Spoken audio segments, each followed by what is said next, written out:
पूर्णिमा व्रत कथा।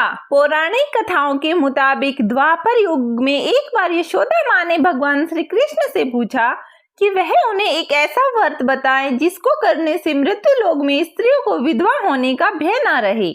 भगवान श्री कृष्ण ने यशोदा माँ को बताया कि स्त्रियों को 32 पूर्णिमा का व्रत करना चाहिए। यह व्रत अचल सौभाग्य देने वाला और भगवान शिव के प्रति मनुष्यों की भक्ति बढ़ाने वाला है। यशोदा माँ ने श्री कृष्ण से पूछा कि क्या इस व्रत को मृत्यु लोक में किसी ने किया था। इस पर भगवान ने बताया कि कार्तिका नाम की नगरी थी। उस नगरी में धनेश्वर नाम के ब्राह्मण की पत्नी रूपवती थी। दोनों एक दूसरे से बेहद प्यार करते थे और उस नगरी में बहुत प्रेम से रहते थे। घर में किसी चीज की कमी नहीं थी, लेकिन संतान न होने के कारण वह अक्सर दुखी रहा करते थे। एक दिन एक योगी उस नगरी में आया। वह नगर के सभी घरों से भिक्षा लेता था, लेकिन रूपवती के घर से भिक्षा नहीं लेता था। एक दिन दुखी होकर धनेश्वर योगी से भिक्षा न लेने की वजह पूछता है। इस पर योगी ने कहा कि निसंतान के घर की भीख पतिथों के अन्न के समान होती है, और जो पतिथों का अन्न ग्रहण करता है वह भी पतित हो जाता है।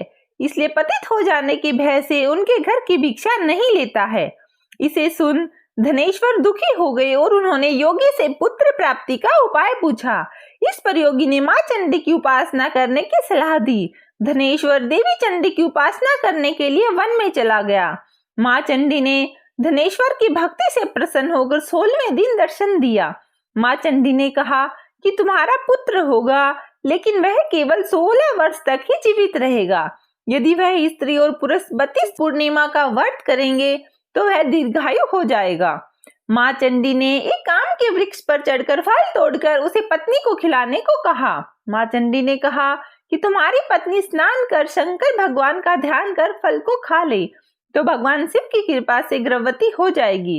इस उपाय को करने के बाद धनेश्वर को पुत्र की प्राप्ति हुई तथा 32 पूर्णिमा का व्रत करने से पुत्र को दीर्घायु की प्राप्ति हुई। हे शंकर भगवान, जैसे आपने ब्राह्मण और ब्राह्मणी के पुत्र को दीर्घायु प्रदान करी, वैसे सभी के पुत्रों को दीर्घायु प्रदान करना। हर हर महादेव।